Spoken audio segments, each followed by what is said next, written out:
Pregabalina, essa medicação muito utilizada no Brasil, eu vou te falar hoje a bula completa, explicado tudo o que você precisa saber antes de tomar e se você está tomando, o que você precisa saber para tomar corretamente essa medicação, as indicações, contraindicações, quem pode tomar, quem não pode tomar e muito mais. Então, se você já gosta desse conteúdo, eu já te peço um like e vem pro vídeo. Agora você pode se tornar membro oficial do nosso canal. Além de inscrito, seja membro e faça parte de um conteúdo exclusivo para você. Seja bem-vindo ao Doutor Arritmia, eu sou o Dr. Felipe Souza, sou médico, cardiologista, especialista em arritmias cardíacas e marca-passo. E hoje, fugindo um pouquinho das arritmias cardíacas, eu vou falar para vocês da pregabalina. É uma medicação que foi trazida ao mercado em 2004 como um anticonvulsivante. E eu vou te falar por que essa medicação tem outros benefícios e outras indicações.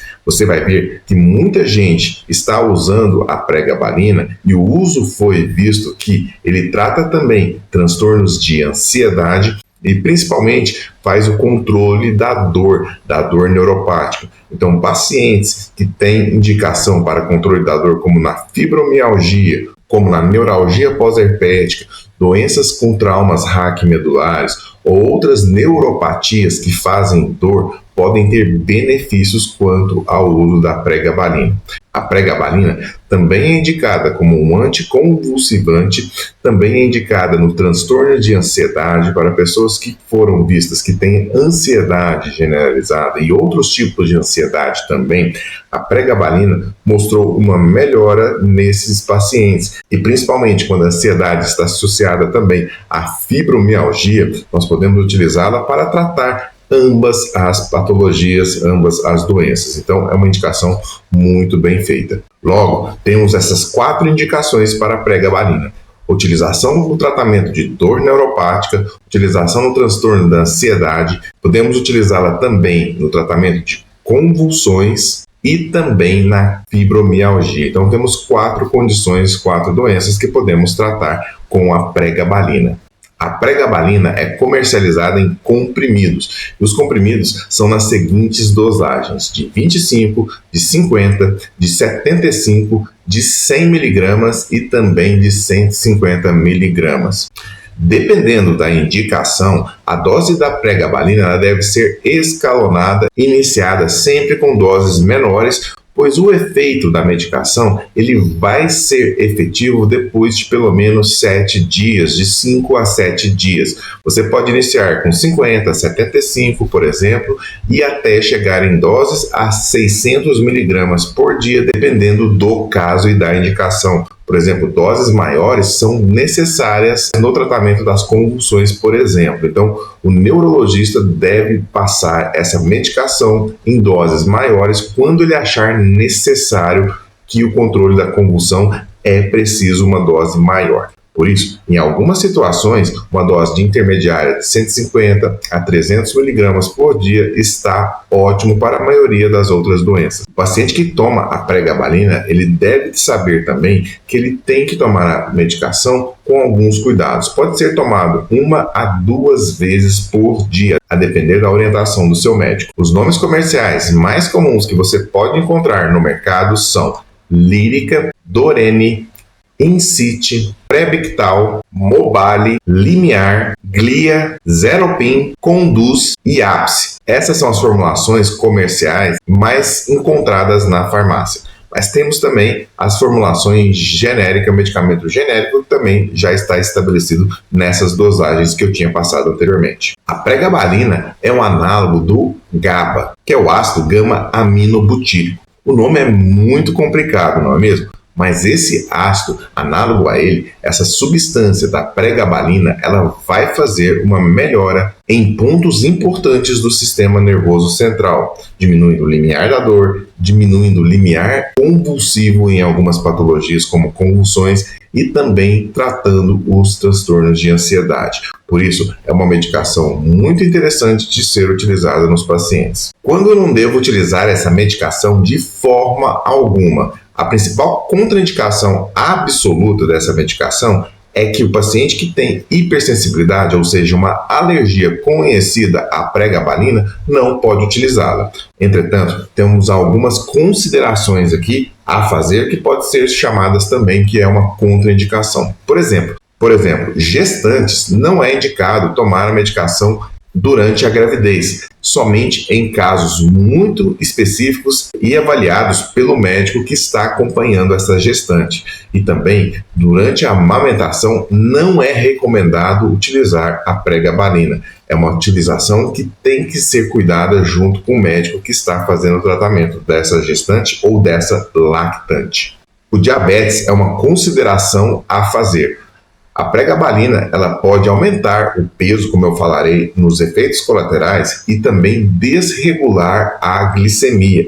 Então, os pacientes que vão utilizar a pregabalina têm que tomar cuidado e fazer o controle rígido da glicemia, para que não haja aumento ou piora dos níveis de glicemia nesse paciente. Alguns casos foram vistos que pacientes com insuficiência renal, eles podem depender de doses menores da pregabalina, porque a pregabalina ela é filtrada pelos rins e metabolizada por eles. Então a excreção e a metabolização desse medicamento é feita pelos rins. Um rim que está insuficiente, com problemas renais, ele vai diminuir a excreção, acumulando mais a medicação, propiciando assim doses maiores no organismo. O seu médico deve saber disso para que inicie doses menores no seu tratamento para até chegar numa dose alvo. Outro caso que foi visto, que é nessa parte cardiológica, é que a pregabalina ela pode piorar pacientes que têm insuficiência cardíaca de graus já mais avançados.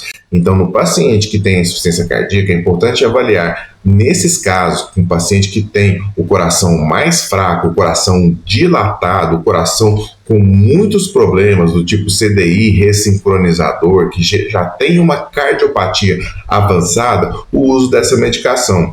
Por ele ser um bloqueador do canal de cálcio também, ele pode prejudicar a bomba, a força de contração desse coração. Então, em alguns casos, foi visto uma piora, mas são casos raros também de acontecer, mas vale esse lembrete aqui para vocês. Caso você esqueça de tomar aquela medicação na dose que foi prescrita para você, por exemplo, uma vez ao dia, você esqueceu de tomar ela pela manhã e lembrou de tomar à tarde, pode tomar ela à tarde. E a próxima dose vai ser pela manhã do outro dia. Mas suponhamos que você não tomou a dose do dia anterior e acordou pela manhã e falou assim, será que eu tomo a dose dobrada ou tomo aquela dose habitual? Você vai tomar apenas a dose habitual. Você não vai dobrar a dose compensando o comprimido que foi esquecido. Você já percebeu que nesse canal nós falamos de arritmia cardíaca, marca-passo, doenças do coração e muito mais. Então, se você não é inscrito, inscreva-se nesse canal para ter acesso a esse conteúdo que eu posto aqui todos os dias. E se você não é membro, seja membro desse canal e tenha acesso a vídeos exclusivos sobre arritmias cardíacas e marca-passo para você que tem algum problema relacionado a essas doenças. Nesta área você tem acesso exclusivo, além de muitos outros benefícios, como assistir os vídeos regulares antecipadamente, ter acesso a perguntas e respostas que eu mesmo respondo para vocês no grupo de membros. Então, se você não é membro do Doutor Arritmia, seja membro e tenha acesso a todos esses benefícios. Os efeitos colaterais que a pregabalina pode causar são muito importantes e você tem que saber isso, pois você pode estar consultando um outro médico relacionado ao efeito colateral que você está tendo da medicação e pode não estar sabendo disso. Então, os efeitos colaterais mais comuns encontrados em mais de 10% dos pacientes são tontura e sonolência. É normal que o paciente, quando está em uso dessa medicação, em cerca de 10, 15% dos pacientes, no início do tratamento, até acostumar com a medicação e com as doses alvos, eles vão ter tontura e sonolência. Outros pacientes também exibem cefaleia, que é a dor de cabeça relacionada com a medicação. Outra reação também comum, entretanto, vista em cerca de 5 a 7% dos pacientes, é o aumento do apetite e o ganho de peso. Essa é uma limitação que a pregabalina pode causar em alguns pacientes. Em cerca de 5, 7% dos casos, ela pode aumentar o apetite, aumentar o ganho de peso desses pacientes e até mesmo relacionado com aquele outro fator que eu falei, descontrole da glicemia nos pacientes que são diabéticos. Por isso, o controle estrito e mais de perto ao iniciar essa medicação deve ser realizado. Outra queixa também é relacionada à pregabalina em 5 a 7% dos casos é a perda de memória, a falta de concentração que pode acontecer com o início do uso dessa medicação. É normal que esses pacientes que estão em uso da medicação iniciem o tratamento e queixem-se depois de 1 mês, 2 meses de perda de memória. E isso é um fator ruim, principalmente nos pacientes que já têm uma certa demência de Alzheimer, uma demência mista, uma demência vascular. Por isso também deve ser avaliado a introdução dessa medicação nesse tipo de paciente. Não são todos os casos, são de 5 a 7% dos casos que pode acontecer. A pregabalina é uma medicação muito segura, apesar de tudo que eu falei aqui, não deve ser descontinuada, parada, se você percebeu alguma coisa que eu falei que não está dando certo no seu tratamento. É importante que para o tratamento da sua dor neuropática, da sua fibromialgia, da convulsão e também dos transtornos de ansiedade, essas doses de medicação devam ser ajustadas gradualmente e de forma lenta. Nem todo mundo já inicia com doses altas e máximas da medicação. A pregabalina é uma medicação utilizada no mundo inteiro e também muito utilizada aqui no Brasil, principalmente para o tratamento dessas condições que eu falei. Agora, eu gostaria de saber de você. Você faz uso dessa medicação? Foi prescrita para algum familiar seu? Você tem alguma dúvida sobre essa medicação? Comenta aqui para mim. A sua opinião é muito importante e pode ajudar outras pessoas. Eu sou o Dr. Felipe Souza e agradeço muito a sua audiência. Gostou desse vídeo? Então dê um valeu demais. Clique aqui e dê um valeu. Você vai ajudar instituições de caridade que o Dr. Felipe ajuda. Muito obrigado por esse carinho que eu recebo aqui de vocês. Agora você pode se tornar membro oficial do nosso canal. Além de inscrito, seja membro e faça parte de um conteúdo exclusivo para você. Então, a partir de R$ 4,99 por mês, você vai ter conteúdo exclusivo com vídeos semanais só para você que é membro do Doutor Arritmia.